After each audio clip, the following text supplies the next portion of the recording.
Hello friends, welcome to ருசியான recipe. இன்றைக்கி நம்ம பார்க்க போகிறது பிரியாணி சேர்வா அல்லது பிரியாணி சால்னா. அதுக்கு நம்ம 2 டேபிள் ஸ்பூன் அளவு வேர்க்கடலையை நல்லா வறுத்துக்கணும். மிதமான தீயிலே வறுத்துக்கோங்க. இப்போ பாருங்கள், இதோட தோலெல்லாம் தனியாக வந்துடுச்சு. இந்த அளவுக்கு நல்லா வறுத்துக்கணும்.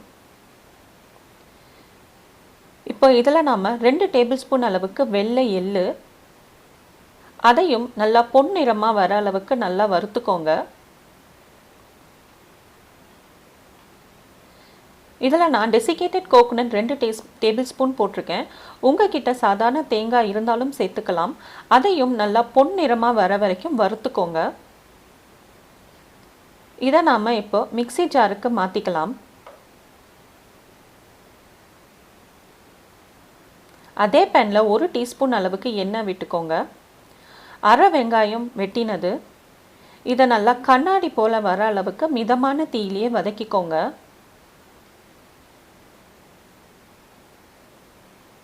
இதில் நாம் இப்போ 2 பல் அளவுக்கு பூண்டு, அரை இன்ச் அளவுக்கு இஞ்சி, இதை ஒரு 30 செகண்ட் போல் வதக்கிக்கோங்க.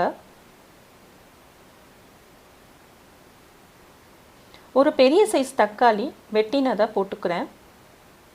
இதையும் நல்லா தக்காளி வேகிற அளவுக்கு நல்லா வதக்கிக்கோங்க. இப்படி வெந்த வர வரைக்கும் நல்லா வதக்கிக்கோங்க. இதில் நாம் ஒரு 5 இலை புதினாவை சேர்த்துக்கலாம். அடுப்பை ஆஃப் பண்ணிவிட்டு வதக்கிக்கோங்க. இப்போ இதை நாம் மிக்ஸி ஜாருக்கு மாற்றிக்கலாம். இது கொஞ்சம் ஆற விட்டுட்டு 1/4 கப் அளவுக்கு தண்ணி சேர்த்து நல்லா பேஸ்ட் போல் அரைச்சிக்கோங்க. இருக்கட்டும். இப்போ பேனில் 2 டேபிள் ஸ்பூன் அளவுக்கு எண்ணெய் விட்டுக்கோங்க. ஒரு பிரியாணி இலை, 2 ஏலக்காய்,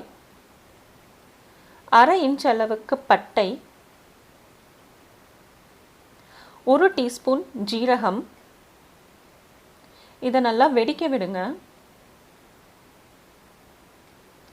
இதில் நாம் இப்போது 1 டீஸ்பூன் அளவுக்கு தனி மிளகாய்த்தூள், அரை டீஸ்பூன் ஜீரகத்தூள், 1 டீஸ்பூன் கரம் மசாலா, 1 டீஸ்பூன் தனியாத்தூள், 1 டீஸ்பூன் மஞ்சத்தூள், இவையும் ஒரு 30 செகண்ட்ஸ் போல் அதோட பச்சை வாசனை போகிற அளவுக்கு வதக்கிக்கோங்க. இப்போ நம்ம அரைச்சி வச்சுருக்கிற பேஸ்ட்டை இதில் சேர்த்துக்கலாம். இதை நல்லா எண்ணெயோடு அந்த மசாலாவோடு மிக்ஸ் ஆகிற அளவுக்கு நல்லா கலந்து விட்டுக்கோங்க. இப்படி கலந்து விட்டுக்கிட்டே இருங்க. இப்போ பாருங்கள், எண்ணெய் தனியாக வந்து மசாலா நல்லா சேர்ந்து வந்துடுச்சு. இதில் நாம் 1 கப் அளவுக்கு மிக்ஸி கழுவின தண்ணியை ஊற்றுறேன். இதை நல்லா கலந்து விட்டுக்கோங்க. தேவையான அளவு உப்பு போட்டுக்கோங்க. இதையும் நல்லா கலந்து விட்டுட்டு மூடி போட்டு ஒரு 5 நிமிஷம் அளவுக்கு மிதமான தீயிலேயே கொதிக்கட்டும். 5 நிமிஷத்துக்கு அப்புறம் பாருங்கள், நல்ல எண்ணெய் தண்ணியாக வந்துடுச்சு. சேர்வாவும் நல்லா சேர்ந்து வந்துடுச்சு. இதை நீங்கள் எந்த வகையான பிரியாணியோடையோ புலாவோடையோ பரிமாறலாம். அவ்வளோதாங்க. இந்த வீடியோ உங்களுக்கு பிடிச்சிருந்தா லைக் பண்ணுங்கள், ஷேர் பண்ணுங்கள், கமெண்ட் பண்ணுங்கள், மறக்காமல் சப்ஸ்கிரைப் பண்ணுங்கள்.